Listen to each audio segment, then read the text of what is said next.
Right. Welcome back to another episode of my movie review series, episode 325. Now, last week I said, even though, considering the fact that it's summertime, I'm going to camp. A sleepaway camp. Well, yeah, here it is, man. This is it. Yeah, sleepaway camp, 1983. Yes. Yeah, man. I've been uh,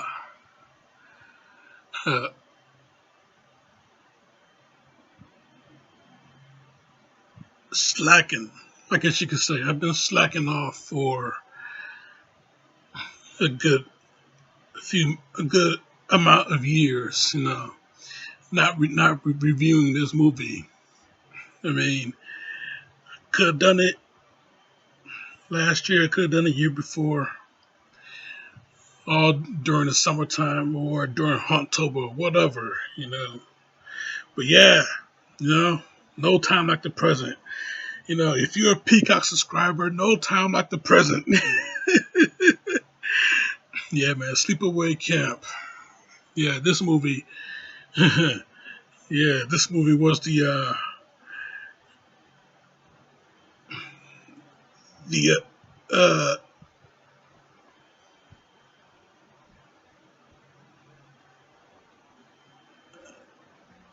this movie was the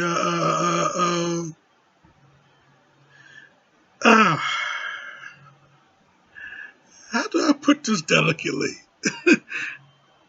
It was the uh, uh, oh boy, I don't know how to say it. I don't know how to say it, but yeah. Let's just say that the end. Let's just say that the ending of this movie at the time was one of the most shocking, one of the most controversial, one of the most talked about endings ever. I mean, these days, something like that is it's pretty much natural now, isn't it? I mean, but yeah, uh, but yeah, back in the day though, back in the day, man, if you was living in 1983, yeah, it was one of the most, yeah, if you was a guy living in 83, you could not trust girls after this movie. Okay, that's a damn fact. I mean, yeah, I'm surprised. I'm so surprised that people today, there are certain people today that have not seen this movie, and when they watched it for the first time, I always ask them, "How you like the ending?" I mean, yeah, yeah, man, this movie though, oh my god, definitely leave you. It will leave you with a look on your face that Felissa had at the end. You know, you will be sitting there looking like you will be doing that. Okay, along with her on screen, you will be doing. I mean, but yeah, the ending, yeah, the ending of this movie, yeah, it was definitely one of the most talked about endings ever. But anyway, yeah, let's go through the main principles of this movie. Yeah, Mike Kellen, Jonathan Tiersten, Felissa Rose, um, um, um, the last drive-ins, Mango Dick expert, Felissa Rose. I had to throw that in. I'm sorry. I had to throw it in. Christopher Collette, Paul D'Angelo, Susie Glaze, Catherine, uh, Cam, Cam, Cammy, Catherine Cam, Catherine Cam, Cammy, Cammy, Catherine, um, Karen Fields. Yeah, Karen Fields. Yeah, she played a Karen pretty much in this movie. Yeah, Judy. The character of Judy, Karen Fields played. Yeah, Judy was pretty much a Karen in this movie. But yeah, this movie though, yeah, this is still to this day one of the best slashers of all time. One of the best. I mean, despite the ending, it's still one of the best slashers. I mean, yeah, you really did not know who the killer was until the end of the movie. And yeah, you know, it was it was indeed, yeah, this movie, it was indeed a shocker, you know. And yeah, it hit out the park. It hit out the park. Man, I mean, oh boy. I mean, let's just get to it. I mean, yeah, this movie, yeah, yeah, I tell you another thing. It's one of those summer camp themed horror films that actually use kids in this movie. I mean, not grown-ups that played kids. You actually had some actual kids, 13, 14, 15-year-olds, Yeah, and some older kids too, the ones that was old enough to do nudity. A lot of naked asses from the guys in this movie. and it's funny as hell. But yeah, this movie is a straight up horror. But yeah, but yeah, what? Anyway, yeah, it's boy, yeah, the uses of nudity in this movie, yeah, you know, oh boy, this is just some crazy shit. This movie is 100% crazy. It's 100% crazy shit, but it is damn good shit for real. For real though. I mean, I just gotta tell you. I mean, it just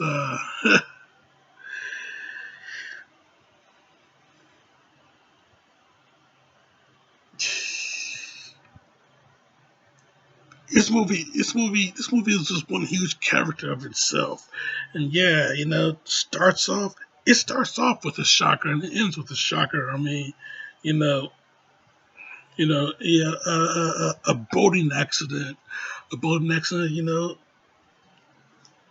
Yeah, these two kids, they're in the water. They got life jackets, but then somebody else, a young couple, I guess, they're in a speedboat. Speedboat goes, a little haywire, and they didn't make the turn in time. And one of the kids in the life jacket, they got hit. Actually, both of them got hit, but one didn't make it. And yeah, that was the real shocker in this movie. I mean, yeah, you don't really see kids get killed in a movie. But hey, this is 1983. I mean, hell, Revenge of the Ninja had a kid killed in the movie. Ninja started riding in the skull. But yeah, yeah, you don't really see kids get killed in the movie. It's very rare. But yeah, yeah, two kids get hit in the accident. One didn't make it, and yeah,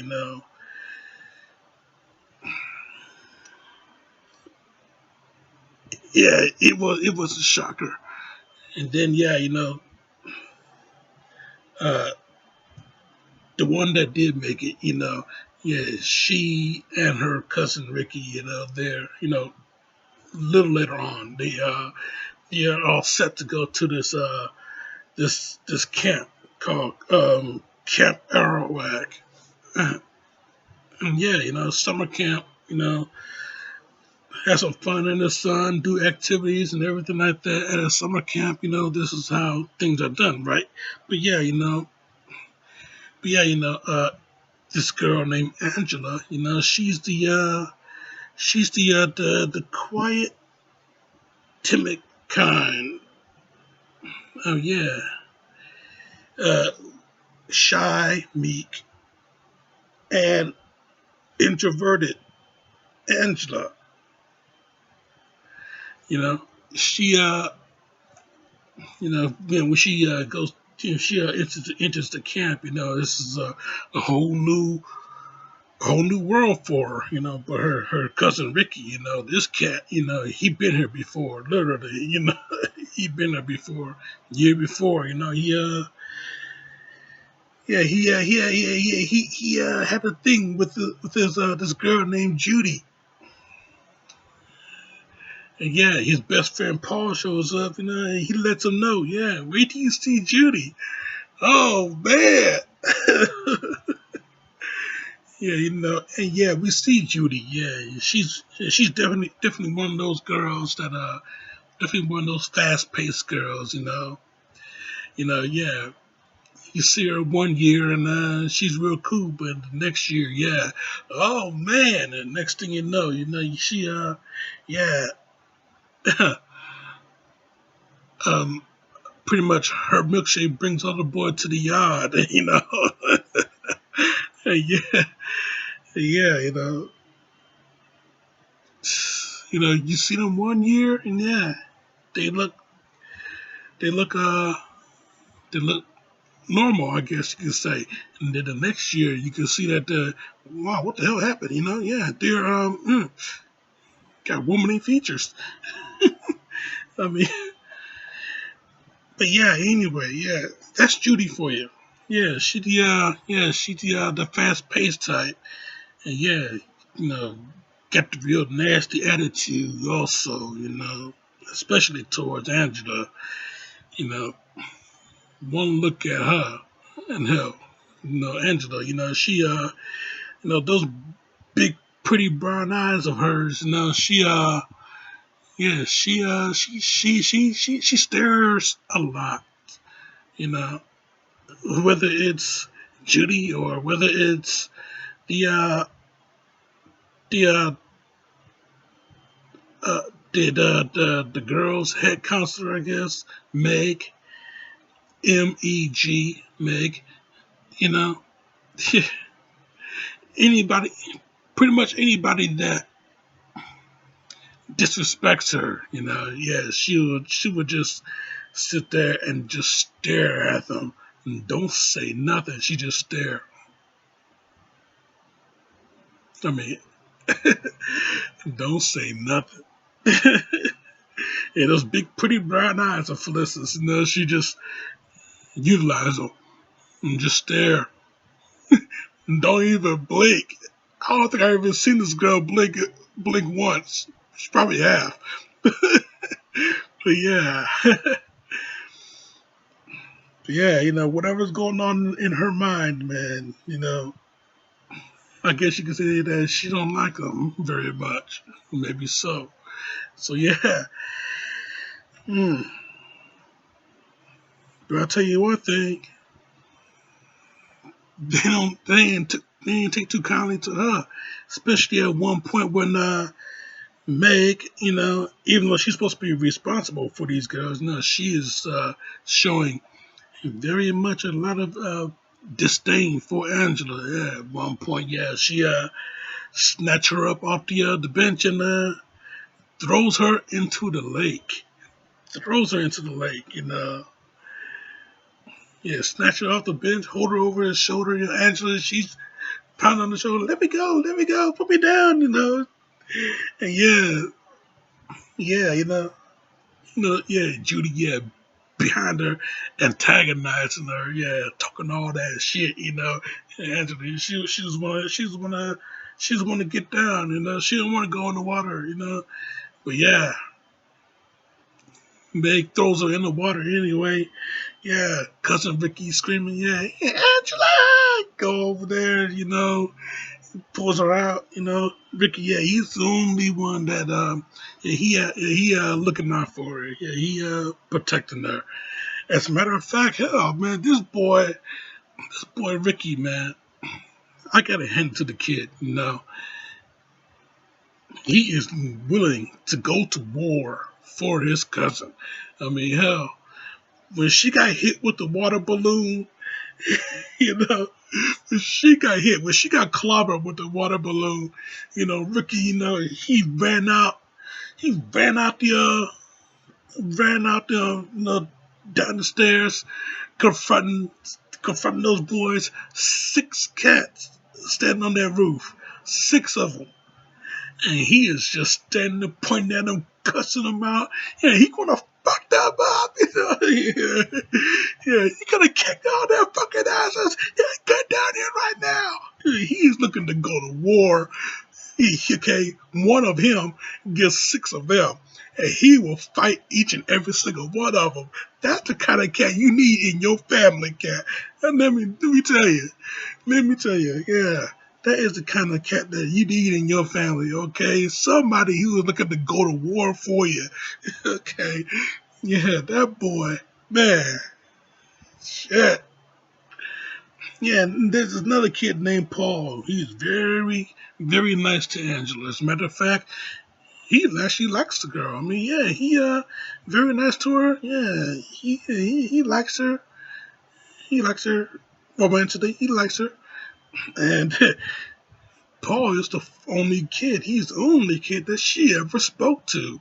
Okay, when the boy, it was time for the boys to go to bed. Yeah, he said goodnight to Angela, and she replied, "Good night." I mean, the first words to come out of her mouth was "good night," and yeah, she meant it. It was genuine. I mean, and we could see, with when she interacts with Paul, we could see that this because she has a very natural, nice personality. I mean, I mean, it's like they've known each other for quite a long while. But yeah, yeah, Angela, you know,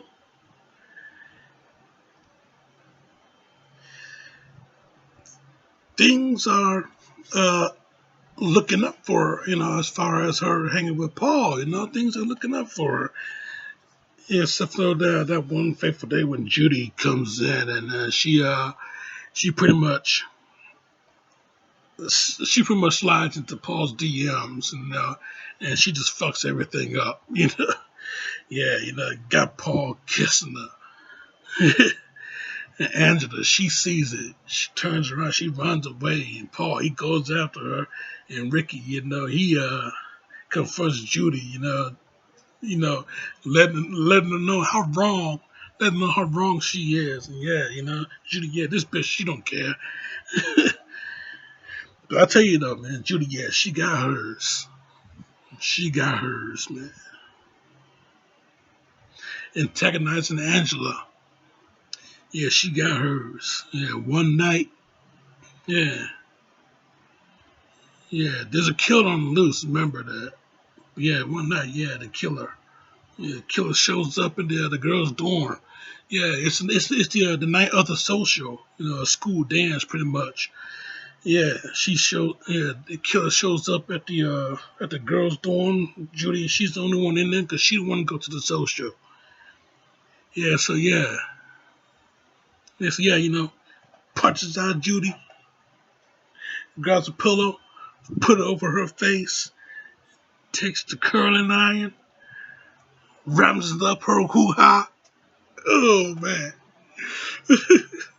Even though we don't see, even though we don't see it ran up through her hoo ha, we get the impression that it was rammed up her hoo ha. Yeah, you see Judy's shadow. Her arms comes up, and you hear her muffled scream. Her arm coming up, her hand, the shadow.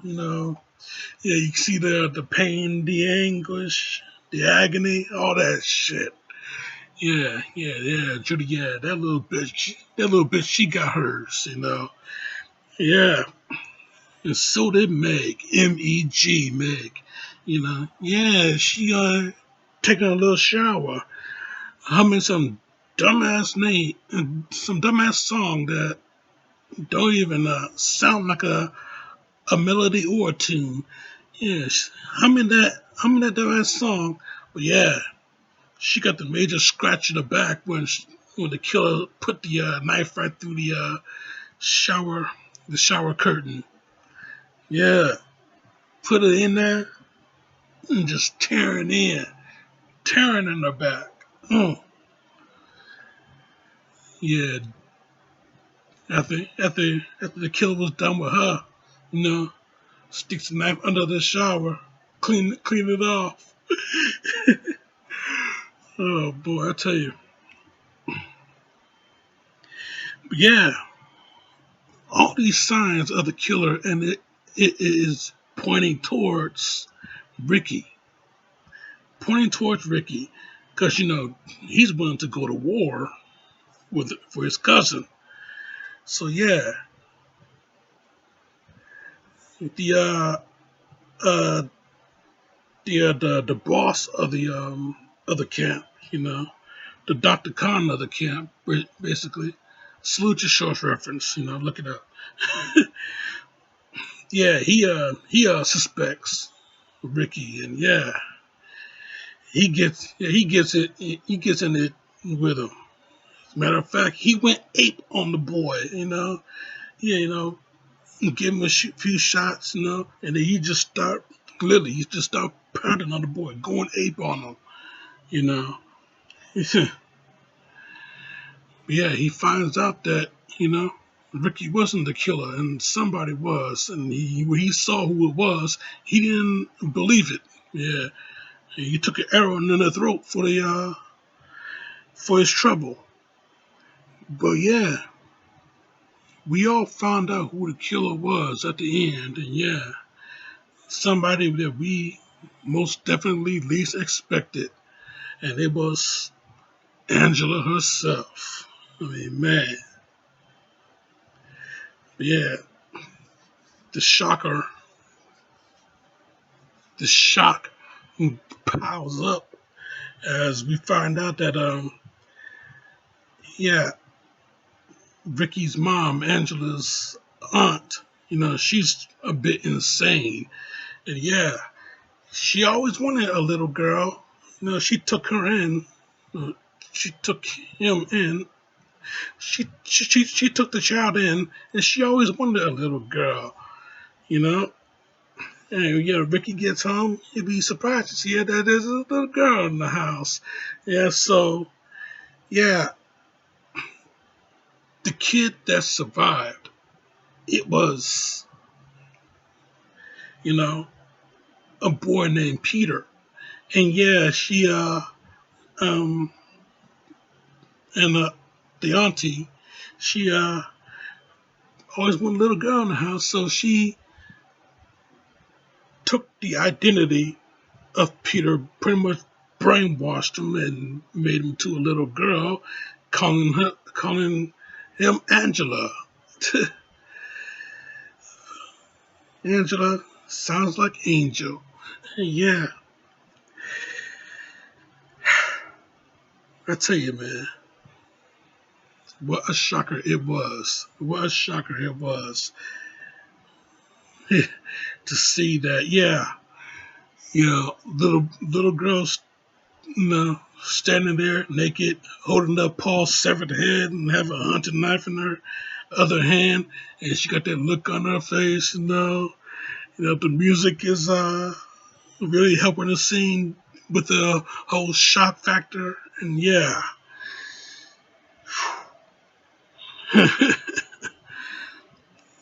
Seeing what we saw, mm, crazy, craziness, craziness all around. I tell you, this movie is great though. It is great. It is great. I love it. I love it. We all love it. Any horror fan out there that's seen this movie loves this movie. Okay, I mean, hell, Felissa Rose, yeah, she became a prominent scream queen, because of this movie. And yeah, there've been sequels of this movie, and yeah, she was not in them. She went to school instead.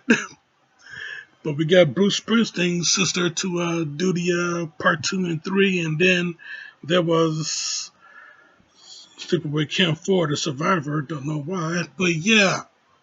And then there was a return to Sleepaway Camp, and yeah, Felissa, she came back for that, and I guess they tried to repeat the shock value, but in another way. But yeah, a whole other that's a whole other conversation on its own. I have to beat them to death with their own shoes. But anyway, yeah. Oh yeah.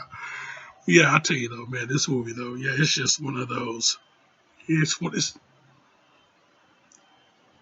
one of those it's one of those movies that you will never ever forget. It's the most memorable movie that you should have in your collection, okay? Scream Factory, you know, they hit you with the reprint, and get you a nice little Blu-ray, get you a nice little cover art, the way Scream Factory does, and yeah, big up Scream Factory for keeping physical media alive, man. But yeah, this movie though, yeah, Sleepaway Camp, you know, it's a is 100% a solid 5 out of 5. Yes, I'm giving it the 5 out of 5 perfect score. This movie is just straight up awesome. You cannot pass this shit up. Okay, you cannot pass this shit up. Even if you're watching for the first time, oh man, what a surprise that you are in for. What a ride you are in for. This movie, yeah, you cannot pass it up at all. Not at all. You know, straight up 5 out of 5. That's my review, Jack, and I'm sticking to it. Now next week, man, next week, yeah, I don't know if this movie is horror or not. It's definitely an action movie. It's most definitely a sci-fi movie. But yeah, I'll be back next week, and I'm talking about uh fuck it. I'm talking about Predators next week. Yeah, next week. Yeah, yeah. Adrian Brody using his Batman voice. But yeah, yeah. Keep it locked right here for that. Check out my other shit right here. Subscribe to me right here. But in the meantime, in between time, Jack. When I look into your eyes, there's no surprise. Yeah, I love that song too. Just the girl I'm looking for. Okay, yeah, this show is off.